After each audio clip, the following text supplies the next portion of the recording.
Hi, this is Tutor Nick P, and this is Word Origins 168. The word origin today is rubberneck. Okay, let's take a look at the board here, if somebody wants a screenshot. All right, let's get right to it.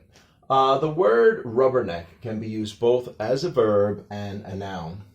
Nowadays, it is used mostly with people who look at something, especially a car accident, as people pass by or as they drive by. That's the way I hear it most commonly. Like if there's an accident on the side of the road and as people are driving by, they actually slow down and they often kind of stretch their neck to try to see what's happening.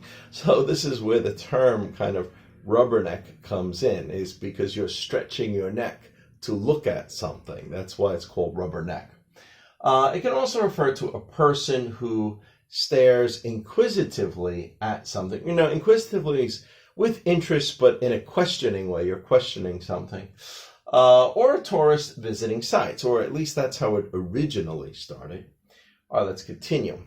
The origin of this term dates all the way back to the 1890s and referred to tourists, especially tourists who were in wagons and buses used in tours through American cities. Yeah, in the 1890s, it probably was mostly wagons then because, you know, cars didn't really start to get invented until the early 1900s, you know, like around, I don't know, 1901, 2, 3, 4, around that time. So, and probably took a little bit longer for buses. So, buses probably weren't really, you know, going full time until, I don't know, maybe around 1910 or something. Around that area. Okay, anyway, so let's go back here.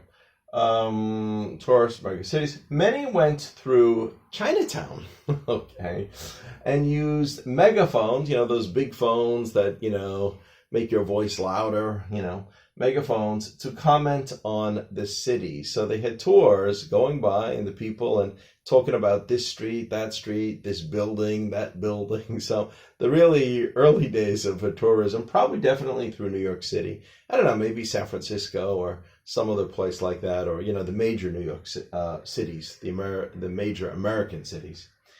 Okay, so let's continue. And we have 3 examples of just how we would use this. Here's the first one. The traffic is crawling. Remember, if we say it's crawling, means it's moving very slowly. A lot of, like, you know, stopping, starting, moving very slowly.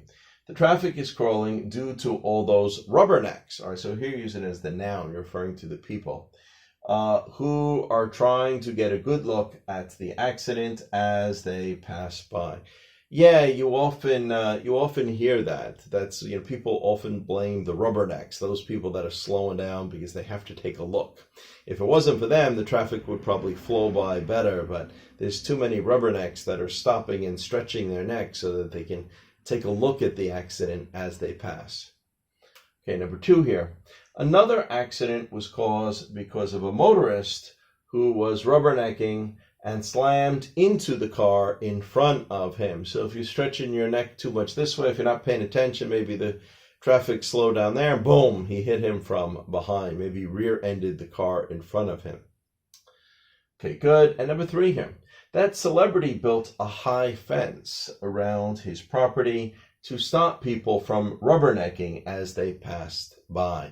So maybe a lot of people knew that this famous star lived there, and he didn't like all these strangers kind of, you know, stretching their neck to try to see. Maybe they wanted to peek at the celebrity or their family or whatever. So he built a high fence to stop them from rubbernecking so they won't be able to see anything. Okay, anyway, I hope you got it. I hope it's clear. I hope it's very informative. Thank you for your time. Bye-bye.